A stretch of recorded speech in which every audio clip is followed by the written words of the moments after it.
Emma by Jane Austen.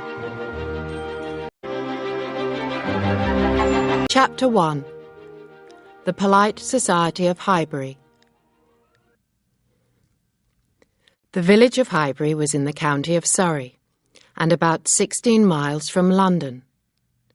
There were several large houses in the neighbourhood. They were owned by the most important people in Highbury. The largest house was called Donwell Abbey.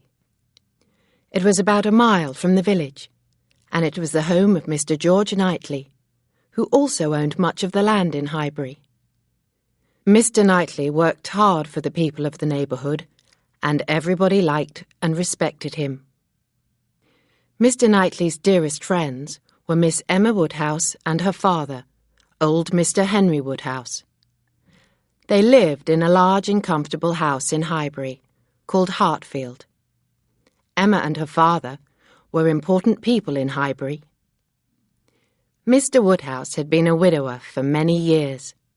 His wife, Emma's mother, had died when Emma was 3 years old. Mr. Woodhouse lived very quietly. He did not often leave his home and call on other people. He worried about his health. He often thought that he was ill. Emma Woodhouse, Mr. Woodhouse's younger daughter, was nearly 21 years old. Because her mother was dead, Emma was in charge of everything at Hartfield. She gave orders to the servants, and she decided how much money was spent. She was also the leader of the polite society in the neighbourhood. Emma Woodhouse was very pretty, very clever, and very rich. She was charming, too, and she had many friends. Emma always thought that she was right. Most of her friends agreed with her. Only Mr. Knightley ever told her that she was wrong. About 5 years earlier, Emma's elder sister, Isabella, had married Mr. Knightley's younger brother, John. John Knightley was a clever lawyer who worked hard. He lived with his wife and 5 children in a large house in London. They all visited Hartfield when they could. It was a cold evening in October. Emma Woodhouse and her father were sitting by the fire after dinner. They both looked sad. That morning, Miss Anne Taylor, who had been Emma's governess and friend for 16 years, had left Hartfield to get married.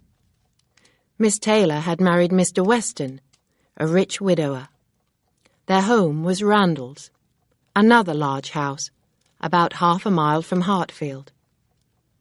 Mr. Woodhouse hated changes in his life, and Miss Taylor's marriage had made him very unhappy. He sighed. "I was very unhappy when your sister Isabella got married," Mr. Woodhouse said sadly. "Why did Miss Taylor have to get married too? She was happy living with us here at Hartfield. Why has she left us?" Emma smiled. "Miss Taylor is now Mrs. Weston, Papa," she said. "She married Mr. Weston because she loves him. Mr. Weston was born in the village. He is a good man. Mrs. Weston will be happy at Randalls. It is a very comfortable house. But Miss Taylor, Mrs. Weston, was happy here. Hartfield was her home," Emma's father replied. "Randalls may be a comfortable house, but Hartfield is a better place to live. It is much larger than Randalls. When shall I see Mrs. Weston again? I cannot walk to Randalls. It is too far." "Then we shall take our carriage," Emma told him. "And the Westons can come here whenever they like." Mr. Woodhouse sighed again, but he did not answer. At that moment, Mr. Knightley walked into the room. He had been in London for a few days, and the Woodhouses were delighted to see him. Mr. Knightley often visited Hartfield, and he was always welcome there. He was a tall, handsome man, and he was about 37 years old. He had known Emma Woodhouse all her life. "Did everything go well at the wedding of Miss Taylor and Mr. Weston?" Mr. Knightley asked cheerfully. "I hope that it did not rain. Did anyone cry? Somebody always cries at a wedding." "It was a very sad occasion," Mr. Woodhouse replied. "There was some rain this morning. I wanted Miss Taylor and Mr. Weston to delay their wedding, but Mr. Weston refused. He did not want to get married later. So now poor Miss Taylor has left Hartfield.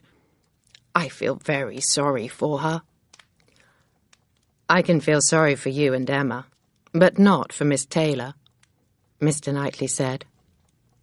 "She has only one person to please now, not two people." Emma laughed. "And one of those two people is silly and thoughtless," she said. "That is what you are thinking, Mr. Knightley." "You are right, my dear Emma," her father said sadly. "I am a silly and thoughtless old man." "Papa, I was talking about myself," Emma said, laughing.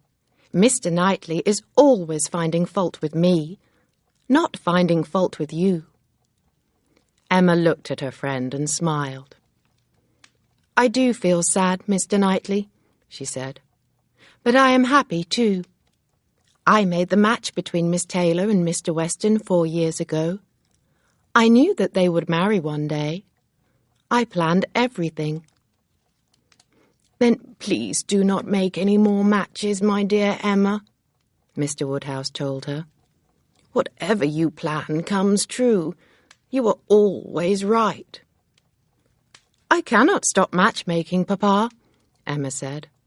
"Now I must help Mr. Elton to find a wife. He has been the vicar of Highbury for a year. He lives in the vicarage alone. He must be lonely." "If you want to help Mr. Elton, invite him to dinner," Mr. Woodhouse said. "Young men always like good food and good company. And ask Mr. Knightley to dinner too. Then we shall have some good conversation." Mr. Knightley laughed. "That is a much better idea, sir," he said. "Invite Mr. Elton to dinner, Emma. Give him some of your good food, but let him find his own wife.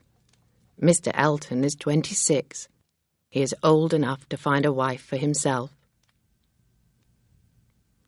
But Emma had already chosen a wife for Mr. Elton. Her name was Harriet Smith. She was 17 years old and very pretty. Harriet was a pupil at Mrs. Goddard's school in Highbury. No one knew anything about the girl's family, but Emma was sure that Harriet's father was a gentleman. Harriet Smith was short and plump. She had beautiful blue eyes and fair hair. Harriet had good manners and a sweet smile, but she was not very clever. Harriet admired Emma very much, and she was delighted to be her friend. Mr. Knightley did not approve of Emma's friendship with Harriet Smith. He did not think that the two young women should be friends. He spoke to Mrs. Weston about it when he visited her at Randalls a few days later. "Harriet is not a good friend for Emma," Mr. Knightley said. "She flatters Emma too much." "But Emma can teach Harriet many things," Mrs. Weston replied. "Emma has made plans to read with Harriet. She wants to improve Harriet's education. She has already made a list of suitable books." "Emma has been making lists and plans ever since she was a child," Mr. Knightley said quickly. "She needs someone to make her think. Emma is intelligent. She has a good mind, and she should use it." Mrs. Weston smiled. "Emma is also very beautiful," she said, praising her friend. "Do you not think so, Mr. Knightley?" "Well, she is pretty, and I like looking at her," Mr. Knightley replied. "Emma is beautiful," Mrs. Weston said again. Her hazel eyes are so bright and lively. Her complexion and figure are perfect. She is a good daughter, sister and friend, but she does not like to be given advice. Please remember that. I have been giving Emma advice for years, Mr. Knightley said, smiling.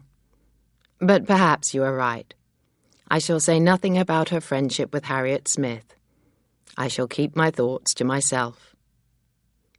Mr. Knightley stood up to leave. I do think about what will happen to Emma, he added. She says that she will never marry, but who knows what will happen to her in the future. Mrs. Weston smiled. Emma and Mr. Knightley were good friends, but nothing more. They were not in love with each other.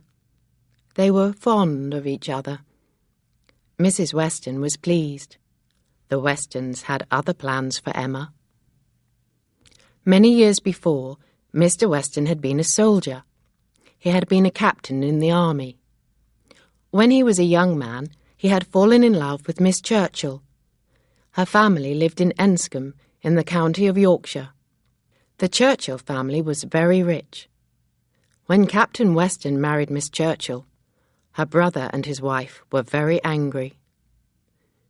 3 years later, Captain Weston's young wife was dead, and he was a widower with a little boy named Frank. Captain Weston's brother-in-law and his wife felt very sorry for the little boy. The Churchills knew that Captain Weston could not look after his young son. They were very rich, and they offered the little boy a fine home and a good education. Captain Weston agreed. Mr. and Mrs. Churchill became Frank's guardians, and they gave him their family name, Churchill. Captain Weston became a merchant when he left the army. He made money in trade. 20 years later, he returned to Highbury. By this time, he was a rich man. He now called himself Mr. Weston. He bought a fine large house called Randalls and lived there alone until his marriage with Miss Taylor.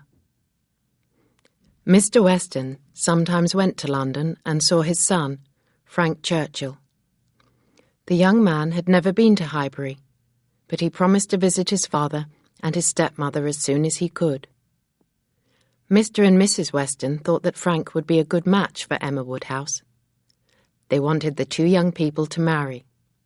That was the Westons' plan.